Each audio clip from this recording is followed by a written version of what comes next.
샬롬. 우리 하나님께서 오늘도 평안 가운데 함께 해주시기 바랍니다. 오늘 하나님께서 우리에게 주신 말씀은 열왕기하 11장 1절에서 12절까지의 말씀입니다. 하나님은 신실하시다. 언약에 대해서 변개함이 없이 지키시는 하나님이십니다. 우리가 약할지라도 또 부족할지라도 하나님께서는 약속하신 바를 우리를 통해서 나타내십니다. 우리의 의가 아닙니다. 우리의 공로나 우리의 능력이 아닙니다. 순전히 하나님의 은혜로 저와 여러분들을 신실한 언약에 근거해서 이끄시고 인도하시는 분이 바로 하나님이십니다. 예수 그리스도 안에서 저와 여러분들을 불러내셨습니다. 책임져 주실 것입니다. 저와 여러분들이 부족함이 많은데도 하나님께서 저와 여러분들을 통해서 계획하신 복된 역사들을 차근차근히 이루어 가시게 될 것입니다. 우리에게 중요한 것은 늘 믿음으로 하나님 앞에 응답하는 자세입니다. 그 안에 견고하게 서야 될 것입니다. 하나님은 상한 갈대를 꺾지 않으시고 꺼져가는 심지를 끄지 않으시는 사랑과 자비가 풍성하신 분이십니다. 언약에 근거해서 오늘 저와 여러분들이 위태롭고 또 어려울지라도 저와 여러분들을 붙드셔서 하나님의 약속을, 복된 약속을 반드시 이루시게 될 것입니다.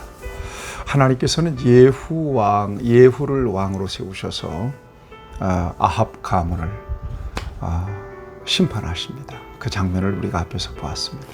그러니까 이런 역사를 보면서 하나님 앞에 정말 잘못 보이거나 찍히면 정말 이렇게 하나님께서는 징계하시는구나.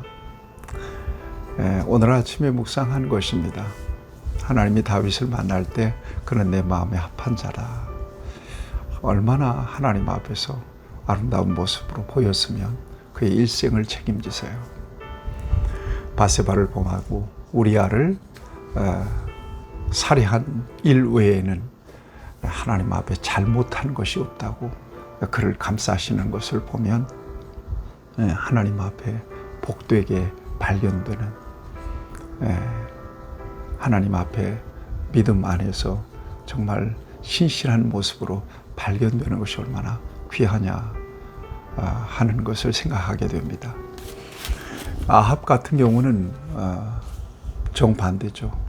그야말로 하나님 앞에 제대로 찍혔습니다. 그래서 예후를 세워서 그와 관계된 모든 남자들을 다 전멸시키는, 그의 아내는 아주 이세벨 잔인하게 죽임을 당하지 않습니까? 이것이 하나님의 공의요, 하나님의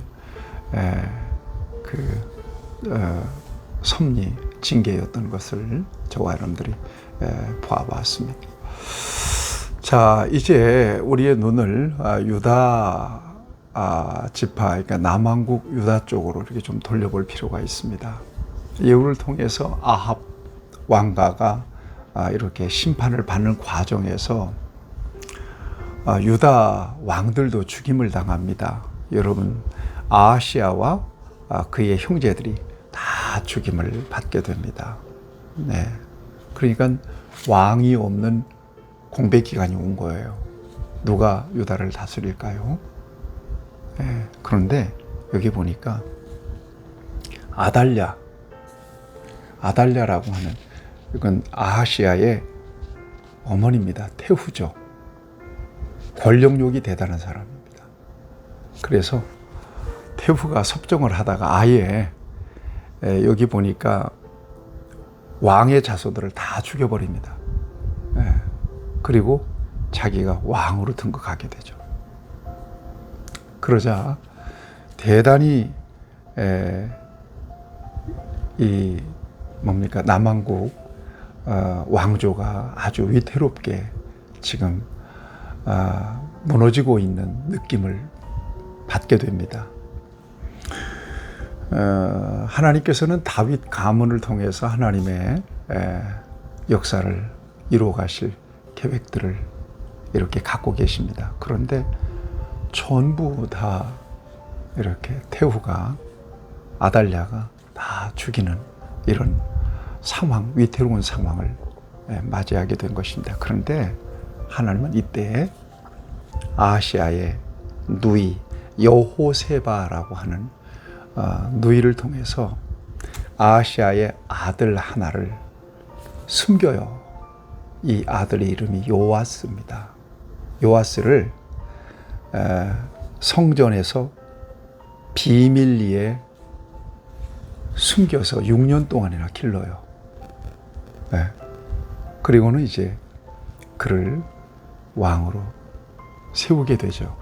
그러니까 하나님이 일하시는 역사는 정말 우리가 측량할 수가 없어요.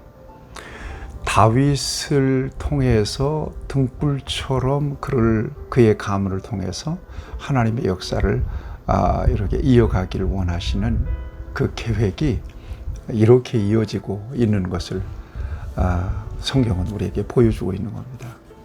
그러니까 위태위태한 이 역사를 하나님은 정말 스릴 있게 아주 그러나 하나님의 약속이 어그러지지 않도록 어긋나지 않도록 좌절되지 않도록 그렇게 만들어 가신 것을 볼 수가 있습니다. 신뢰해야 됩니다. 하나님 의지해야 됩니다. 그리고 하나님의 그 신실한 언약 안에 예수 그리스도를 통한 그 언약 안에 저와 여러분들이 있다는 사실을 시시로 믿음으로 고백할 수 있어야 될 것입니다. 그 언약은 살아 있습니다. 하나님은 그 약속 안에서 여러분들을 돌보십니다. 높으신 하나님의 뜻과 계획, 측량할 수 없는 방법으로 다윗의 왕가와 왕정을 이렇게 이어가시는 그 같은 섭리를 저와 여러분들에게 오늘 본문을 통해서 보여주고 있습니다. 오늘 여전히 저와 여러분들은 그 하나님의 구원의 섭리 안에, 계획 안에 있다는 사실을 결코 놓쳐서는 안 될 것입니다.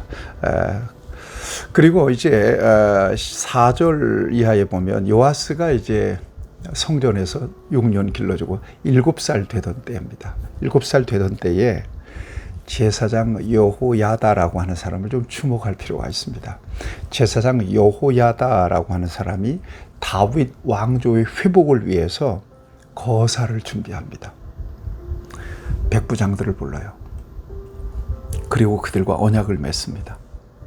그리고 그들에게 이 같은 사실을 알리고 그들에게 맹세를 합니다. 그들 앞에서 맹세합니다. 그리고 그들에게 숨겨둔 왕자 요아스를 보여줍니다. 다 죽은 게 아니다. 요아스가 살아있다. 7살짜리. 그래서 이 군사 작전을 지금 펼치고 있는 겁니다. 안식일에 수비병들이 교대하는 시간에 즉위식, 즉위식을 하기 위해서 아주 치밀하게 준비를 하게 되죠. 그래서 안식일에 백부장들에게 다윗 왕조의 상징과도 같은 다윗의 창과 방패를 다 분배합니다. 이건 뭐 싸우기 위해서라기보다도 상징적인 의미가 있는 거예요.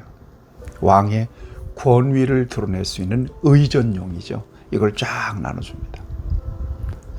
그리고 마침내 여호야다가 요아스에게 왕관을 씌우고 율법책을 주고 기름을 부어서 왕으로 세웁니다.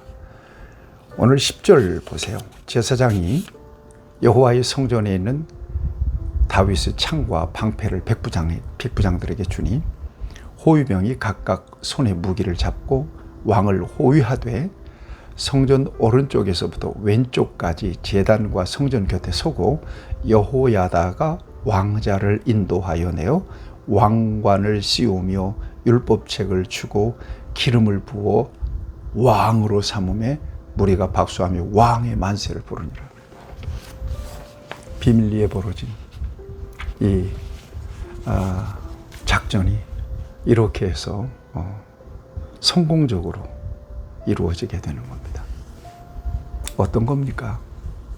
약속에 신실하신 하나님의 그 치밀한 역사를 통해서 마치 꺼져가던 불씨를 되살리는 것처럼 이렇게 하나님의 구속의 역사를 이어가시는 모습을 보게 됩니다. 오늘 저와 여러분들이 그 언약 안에 있을 뿐만 아니라 하나님의 약속을 이루어가는 데 있어서 천병처럼 마치 백부장들처럼 움직여야 되는 그런 중요한 위치에 있다는 것을 이해할 수 있어야 될 것입니다.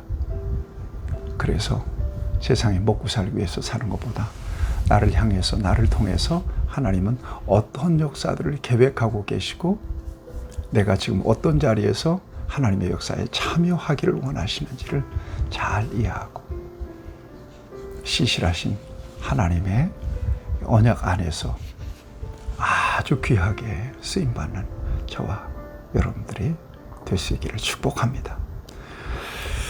하나님 아버지, 측량할 수 없는 방법으로 하나님의 역사를 이어가십니다.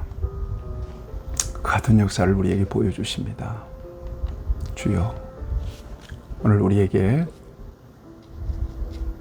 언약에 대한 신실한 믿음에 반응할 수 있는 그런 지혜와 명철을 우리에게 주시고 용기를 주셔서 하나님의 역사에 귀하게 참여하고 쓰임받도록 우리를 인도하시고 하나님이 우리를 붙드셔서 하나님의 나라 위하여 구원의 역사를 위하여 쓰시기에 부족함이 없는 하나님의 사람들이 하나님의 일꾼들이 될 수 있도록 은총을 입혀 주옵소서. 예수님의 이름으로 기도하옵나이다. 아멘. 여러분들을 축복합니다.